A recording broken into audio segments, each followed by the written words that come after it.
Have you always secretly been dreaming of owning a BMW X6, but it's too expensive or maybe too large for the area you live in? Well, the all-new BMW X2 is now, so to speak, a small BMW X6, and we have it in different versions, different powertrains. In this very review, we will drive the X2 M35i, the top spec in the combustion engine trim, versus the top all-wheel drive electric model, and then see how it plays out. How do they compare? Everything you need to know about this new generation with Thomas Autogefühl in full HD. Wait a minute, we're in 4K now. In 4K, full screen, full length. Let's go with the front, with a large double kidney here. Also optional with the iconic glow that is here, this illumination around the kidney. This is here also styling wise the M Performance model, the M35i of the X2. So you have this more aggressive look, a lot of high gloss black paint here. And this is also an individual BMW color. It's called Frozen Tampa Bay green.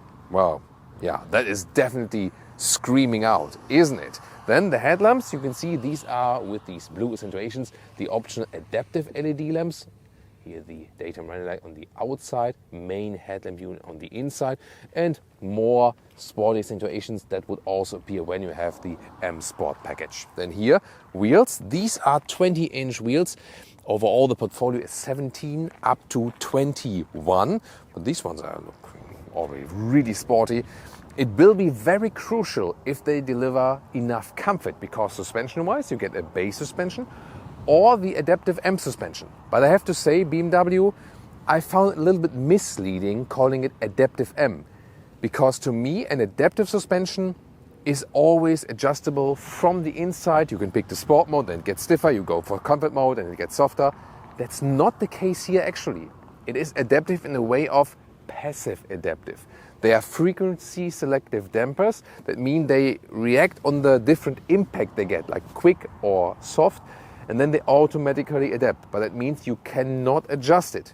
So this one, since it is the M Performance model, does have the adaptive M suspension, and we'll tell you later when we drive the vehicle if that's fine for comfort or not. Length, 4 meters 55 or 179 inches, and that means it is actually 19 centimeters or 8 inches longer than the predecessor. It has grown massively, also slightly in wheelbase, and it's now also a little bit longer than the BMW X1 brother, 5 centimeters or 2 inches longer.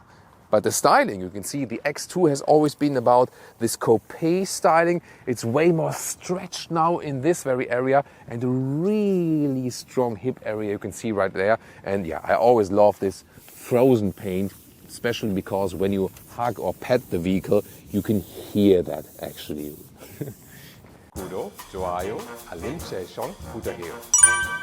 Look at that aggressive rear here, of course. When you have an M Sport package or the M Performance model, then it's even more aggressive, especially with the black accentuations in the lower part here with the diffuser style. And then real exhaust, I mean, massive. This is still a 2-liter 4-cylinder engine, and that looks like a V8 or something, doesn't it? They're real. Then the new graphic for the tail lamps, like really, technology style, I would call that way, so not smooth at all. And then here the M35i has this huge rear wing that is also once again having that black contrast.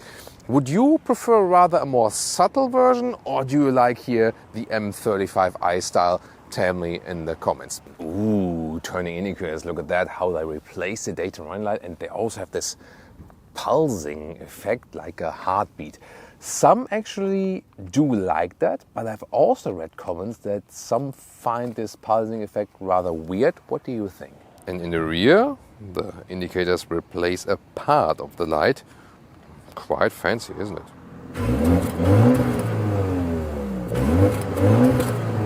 As for the engine lineup, this is the top spec 2-liter 4-cylinder, here also with the separate dome strut, M badge on there for the M35i. This one here, 300 horsepower in Europe, 317 horsepower on the Northern American market, 5.4 seconds in the acceleration figure, and all-wheel drive. There's like front plus rear on demand. This is the quickest model out there, the most powerful one. The next in line would actually be the iX2, the all-electric version at 5.6 seconds in the acceleration figure, powered by a 65 kilowatt-hour battery. That's not too large in the electric segment overall, you have to say. Other combustion engine versions would be a 2-liter 4-cylinder diesel or a weaker petrol engine, a 3-cylinder 1.5-liter turbo petrol engine if you want it a little bit more affordable. So this is the iX2 electric version. There's a front-wheel driven or an all-wheel driven electric version available. The all-wheel drive one and the second quickest one behind the M35i. And you can see here the inlet of this grille is different. This is then all the way closed. So this is basically the only electric look and the blue ring around the BMW logo. Other than that, this one is also equipped with the M Sport Pack, and that's why we also have the black accentuations in the lower part. And this is one of my favorite colors at BMW overall. This is Brooklyn Grey, and it just looks amazing no matter if you go for a sedan or for an SUV. Ladies and gentlemen, we are now taking the bets. Is there a frunk or is there none? Nah, this is also not something you can push up. There is no frunk actually. Yeah. But there's wiper fluid, at least. Key fob here with M colors in the M Performance version. Flush door handles, but they still give you a haptic feedback to open and close, by the way. You hold your hand right here, then it closes, or you put your hand underneath, then it opens with this keyless function. Then door closing sound is okay, nothing special I have to say. Then inside, this is soft touch. Then here we have a microfiber version. Different versions are available. Also cool here from the optional Harman Kardon sound system, this speaker design. Soft touch also here, but then hardback here. And there's also no inside covering, so there's no felt or whatsoever. Then this one, being the M35i, also gets the M Sport steering wheel with the contrast stitches on the inside. That looks pretty fancy. Oh, and also these shifting pedals here with plus and minus. That's cool. Then the seats, they are sport seats or comfort seats in general. You have fabric available. You have a high-grade leatherette available, for example. This one, however, is then the sport seat with the microfiber. So these come also with the integrated head restraint, and then here on the top part you can see there's like this perforated microfiber, and the colors of the M badge here, these different 3 colors, they shine through this perforation. That is a lovely job indeed. So the high-grade leatherette is also very soft, so-called Veganza material, and here some with the microfiber. Well, the sport is actually quite firm. So far so good, but I think the softest version would indeed be the high-grade leatherette version if you want like the best seating comfort in that respect.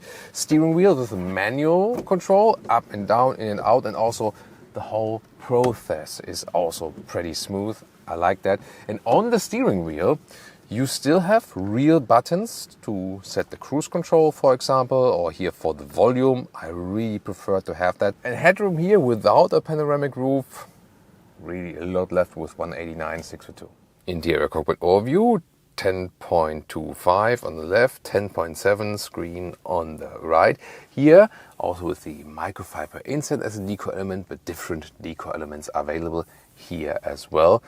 The vents are still controlled manually, and the steering wheel from this perspective, again, you see the sportiness here, for example, also with the 12 o'clock marking in the lower part. That's very interesting. You basically have a seat belt for your smartphone because there's the inductive charging pad, and then it's being held tight. And also on the back part, there are cooling holes that it doesn't overheat. Just see the cup holders, they are not adaptive, and then this is happening, so yeah, they need to fix this. Flying middle console with space underneath, and on the console you have the shifting lever, reverse, drive mode, and for example here you can click for the driving modes.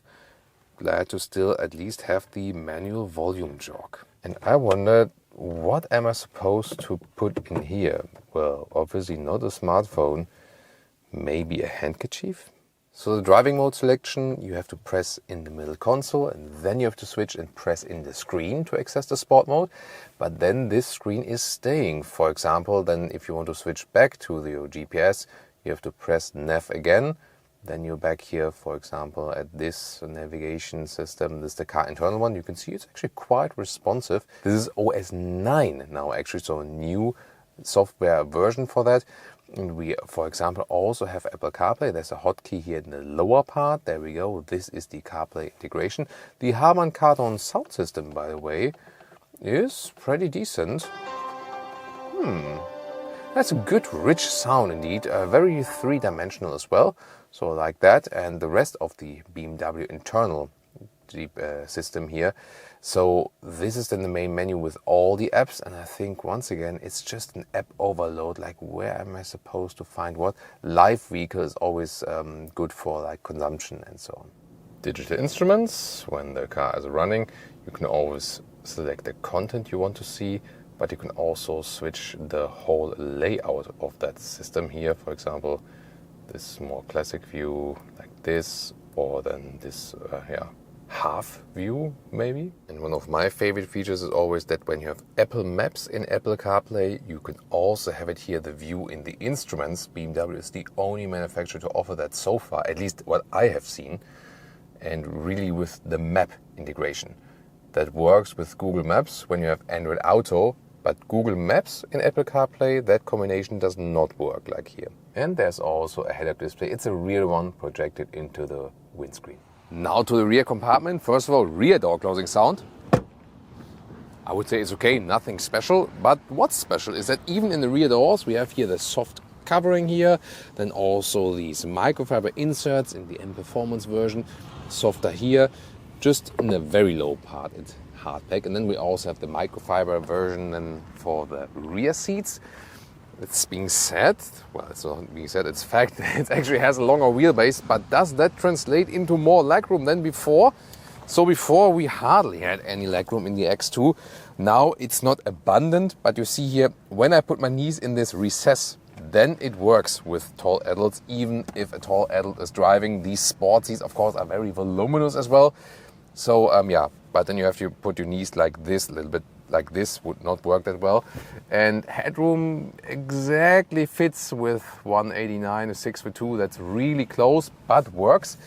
Yeah, but overall the comfort is actually quite fine. Then you can also fold the seats from here. You have to do it from here with these straps here. And then you can also see here, put it a little bit more upright or fold it down completely. And you can also do the same with this middle part here for a ski hatch, or pull this one down. Then you have adaptive cup holders here.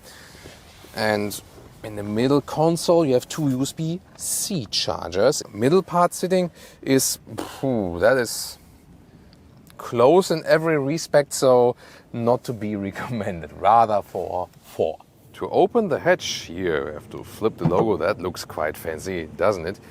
And now, let's imagine you're discussing at home if you go for the all-electric version, the 3-cylinder mild hybrid, or here the top performance version. You could say, wait a minute, the M35i has the largest luggage volume with 560 liters, 90 liters more than before, width 1 meter or 40 inches. The length here, slightly less, like 90 centimeters or 35 inches, so well usable. And you can see when I get out the luggage, then you can also see the difference, because here this one doesn't have a battery in the rear, so there is much space underneath the left. Look at that. And here, this is a cool feature. Have you seen that? It stays up here, so you can easily load everything in here and then put it down again. So this is a very good solution. And you can also fold the seats individually there, like one. And how could you see it's an EV? Well, here, the blue ring around the logo. And in the trunk, there's a small difference actually. The cool thing is that on top, there's no difference here from the depth and so on. But just when you put this one up, then you have here space for a charging cable. And this space is kind of missing here. So what you see here is actually not part of the battery. It's part of the drivetrain unit for the rear axle that sits underneath here and is taking the space. Welcome to Thomas's Active Driving Lounge with the BMW X2 M35i. My mode, clicking here, Sport mode here. If I want to use the launch control, please don't repeat, not on public roads. Here, Driving Dynamics, Sport to Sport Plus. Then it's also possible for the launch control mode. I can also put here to the S shifting mode. Now I'm done. And when I now hit the brake pedal with my left foot and the accelerator pedal with my right foot, this happens. There we go.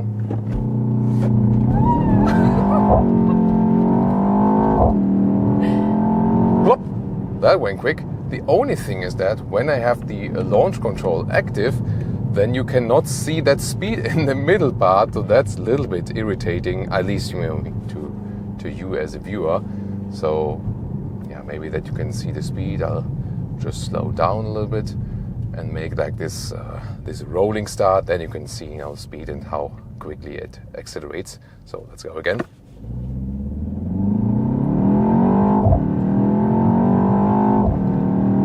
Plop, there we go. That was 290. Yeah, you heard the Lia meter was also active somewhat. And now, wow, this is what this car is doing best.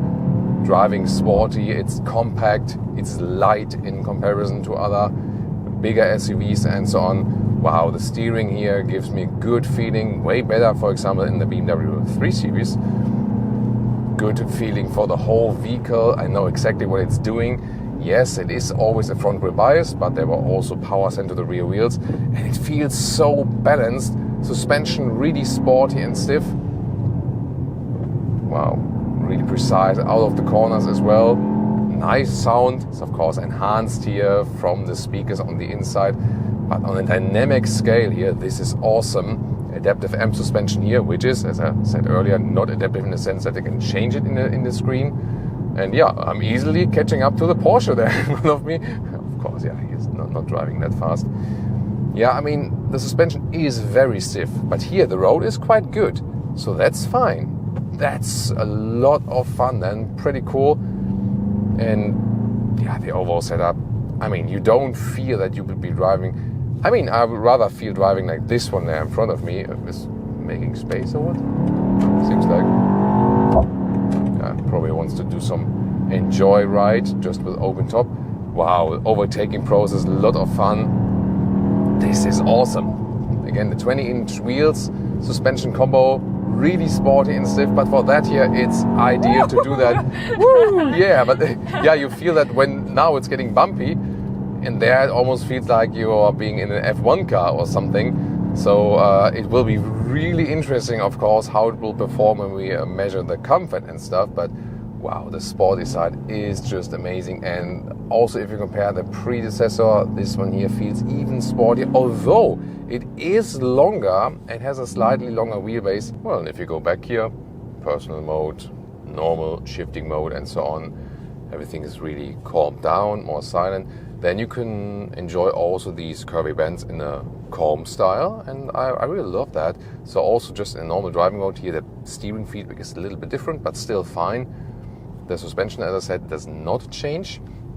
And as I said here, as long as the roads are really well done and nice and smooth, it's really all fine. And you have good overview still. So seating really depends on the materials and the sport or comfort seat if you pick. But that is the main thing with this vehicle. So about the suspension and the wheels, you really majorly decide from version to version or from trim to trim how sporty or how comfortable you set this vehicle. And now, here more motorway-esque road, also a little bit quicker, and cruise control set here also with the active lane keeping assist. You can see very smooth movements, of course still level 2, so you're supposed to keep your hands on the steering wheel. But it's also very well done, and from the rolling noise and wind noise here at about 80 kilometers an hour is also well done and quite silent. And acceleration of the iX2, officially just 0.2 seconds difference. Let's see how it turns out here.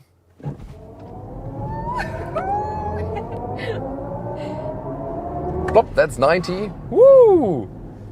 I heard the Lia meter was going a little bit further this time in the electric version. I mean, it's weird, right? The M35i, it sounded, of course, more extreme in a way. But here, it felt quicker, right? Yeah. Yeah. Although it is not really quicker, you know, at least on paper. Maybe we check the time codes, but it should be more or less. Boost is like... Yeah, I think it's especially because the electric boost is like from the get-go, you know, and then the combustion engine catches up. But like from zero, like sprinting forward, that's why you have the instant torque. So performance-wise, it is not lacking anything here. There is this all-wheel drive version for the electric drivetrain, then there's the front-wheel drive version only with a little bit less power, of course. That is possible too.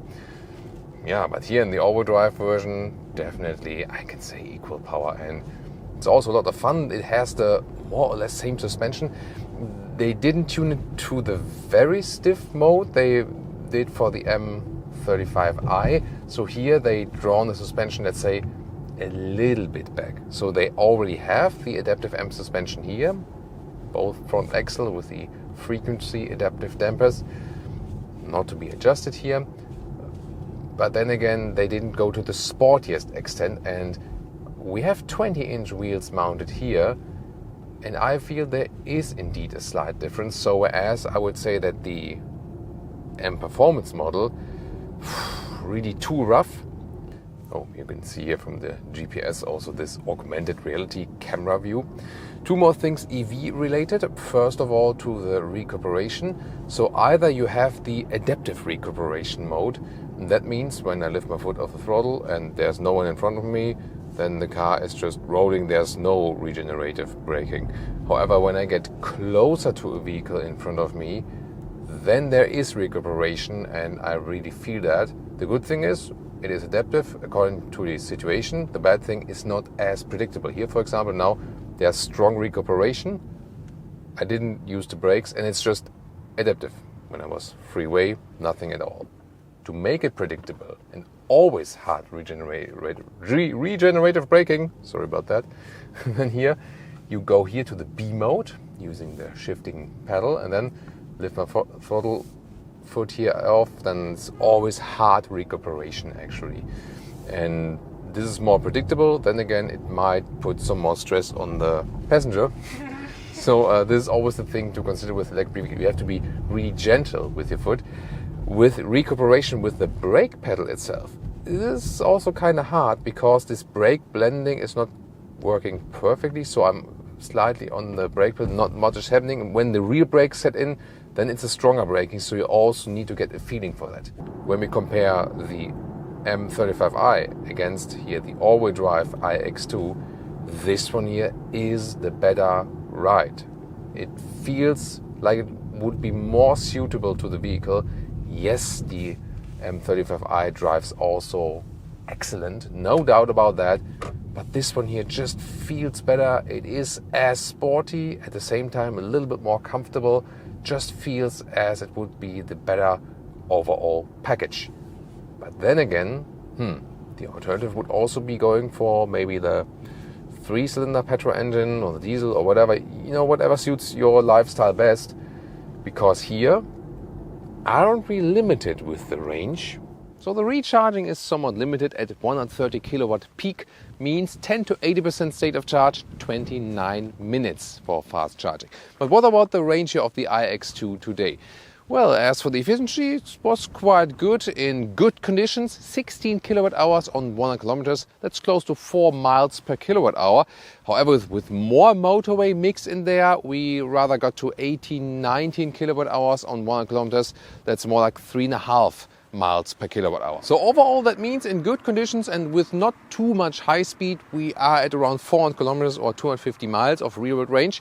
And with more high-speed motorway, more like 350 kilometers or like 220 miles. So which one would I buy? Well, in most cases, I think it wouldn't be enough range for me, but it always depends on the use case. For the iX2, the X2 M35i, a little bit too rough, I feel. So honestly, my configuration for today would be Brooklyn Grey exterior, not the M Sport package, base, not the M Sport suspension, base suspension, getting a more smooth ride, and taking the 28i in the US or the 20i in Germany would be enough power in most cases and not as rough as the M35i. And then the Veganza seats on the interior as we've shown you with this very vehicle.